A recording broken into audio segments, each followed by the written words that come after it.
Hi friends, today's topic 10th class English poem The Tale of Custard the Dragon. ఇది ఒక ఆసక్తికరమైన పిట్ట కథ. పూర్తిగా వినోదం మరియు సాహసానికి సంబంధించిన కథ. నిజంగా ధైర్యవంతుడు ఎలా ఉంటాడు, పిరికి వాళ్ళు ఎలా వ్యవహరిస్తారు అనే విషయాన్ని తెలియజేస్తుంది. ఇది మనుషులలో ఉండే రుగ్మతలను తెలియజేస్తుంది. బెలిండా అనే ఒక చిన్న అమ్మాయి, ఆమె దగ్గర పెంపుడు జంతువులు ఉంటాయి. ఒక చిన్న నల్ల పిల్లి ఉంటుంది, దాని పేరు ఇంక్. ఒక చిన్న బూడిద రంగు ఎలక పిల్ల ఉంటుంది, దాని పేరు బ్లింక్. ఒక చిన్న పసుపు రంగు కుక్క ఉంటుంది, దాని పేరు మస్టర్డ్. ఒక చిన్న డ్రాగన్ ఉంటుంది, దాని పేరు కస్టర్డ్.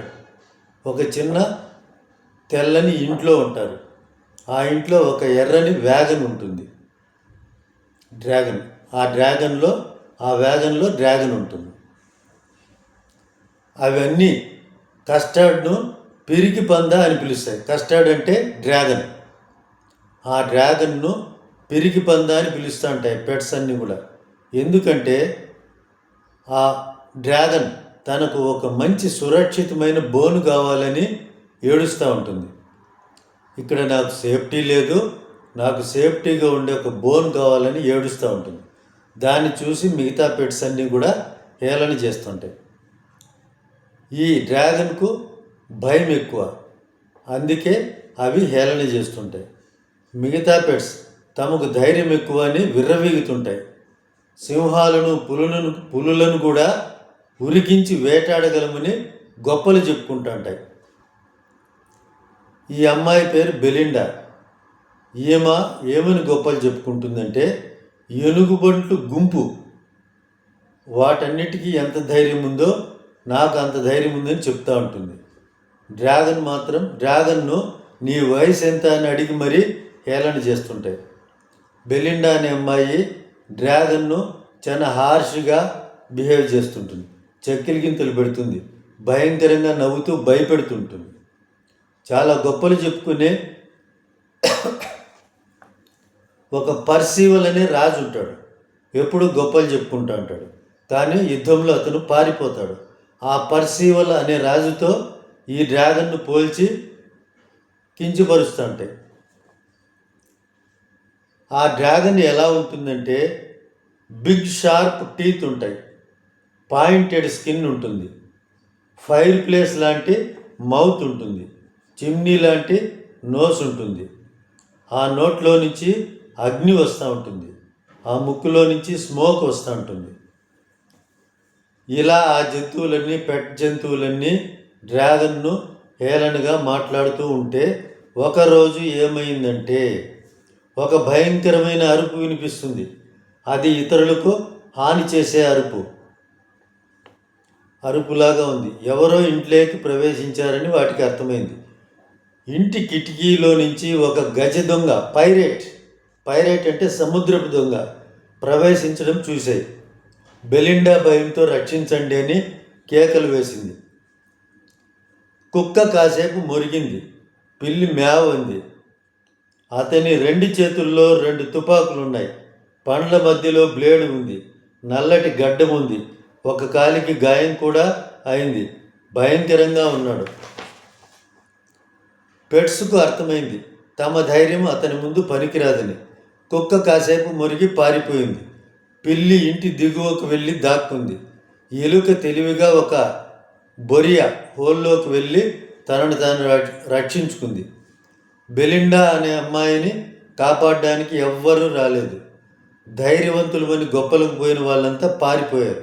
అనకువగా భయంగా ఉండే డ్రాగన్ మాత్రం ధైర్యంగా ఆ పైరేట్తో పోరాటానికి దిగింది. భయంకరంగా అరుస్తూ దొంగపైకి దూకింది. దాని అరుపు ఇంజన్ శబ్దంలాగా ఉంది. తోకను బలంగా జాడించింది. అది గోడకు తగిలి ఒక రాడ్ జైలు గోడలకు బలంగా ఢీకొడితే వచ్చే సౌండ్ లాగా క్లాటరింగ్ సౌండ్ చేసింది. అది ఇంకా ఎలా ఉందంటే, ఆ డ్రాగన్ అతనిపైన దాడి చేసిన విధం ఎలా ఉందంటే, ఒక ర్యాబిన్ బర్డు తన ఆహారం కోసం ఒక చిన్న పురుగుపై ఎలా దాడి చేస్తుందో ఆ డ్రాగన్ ఆ దొంగ మీదకి అలా దాడి చేసింది. దొంగ బిత్తరపోయాడు. తను తెచ్చుకున్న మందు తాగి తుపాకీతో 2 రౌండ్లు కాల్చాడు. కానీ అవి గురి తప్పాయి. వెంటనే డ్రాగన్ అతనిపైకి దూకి మింగేసింది. అతని జాడ కూడా లేకుండా పోయింది. అందరూ ఆశ్చర్యపోయారు. బెలిండా డ్రాగన్ను కౌగిలించుకుంది. కుక్క కృతజ్ఞతతో నాలుకతో ముద్దు పెట్టుకుంది. దొంగ చనిపోయినందుకు ఎవరికీ బాధ లేదు. పిల్లి, ఎలుక తమ సంతోషాన్ని వ్యక్తపరుస్తూ డ్రాగన్ చుట్టూ వలయాకారంగా సర్క్యులర్ షేప్లో తిరుగుతూ అభినందించాయి. నిజమైన బలవంతులెవరో ఇప్పుడు అందరికీ అర్థమైంది. కానీ మనుషులు నిజాన్ని అంగీకరించలేరు. తమ వీక్నెస్ను ఎవరూ ఒప్పుకోరు. కుక్క, నేను టెన్షన్లో కన్ఫ్యూజ్ అయ్యాను, అందుకే అతన్ని చంపలేకపోయాను. నిజంగా నేను కన్ఫ్యూజ్ కాకుండా ఉంటే నేను డ్రాగన్ కంటే 2 ధైర్యవంతురాలిని అని కుక్క చెప్పుకుంది. ఎలుక, పిల్లి ఏమంటాయంటే మేము డ్రాగన్ కంటే 3 ధైర్యవంతులము అని చెప్పుకుంటాయి. డ్రాగన్ మాత్రం ఎంతో హుందాగా మంచిగా మీరే ధైర్యవంతులు నాకంటే అని ఒప్పుకుంది. ధైర్యం అనేది చేతల్లో ఉండాలి, మాటల్లో కాదు. ధైర్యవంతులు ఎప్పుడు గొప్పలు చెప్పుకోరు. గొప్పలు చెప్పుకునే వాళ్ళందరూ కూడా ధైర్యవంతులు కాలేకపోవచ్చు. ఈ సమయంలో వేమన గారు ఒక పద్యం చెప్పారు. మేడిపండు చూడ మేలిమయ్యుండును, పొట్ట విప్పి చూడ పురుగులుండు, పిరిగివాని మదిని బింకమీలాగురా విశ్వదాభిరామ వినురవేమ. మేడిపండు పైకి ఎంతో మేలిమిగా ఉంటుంది, బ్రహ్మాండంగా మెరుస్తూ ఉంటుంది. అలాగే పిరికి వాళ్ళు కూడా చాలా గొప్పలు చెప్పుకుంటారు. కానీ సరైన సమయం వస్తే ఎవరి స్టామినా ఏమిటో తెలుస్తుంది. Thank you friends, bye.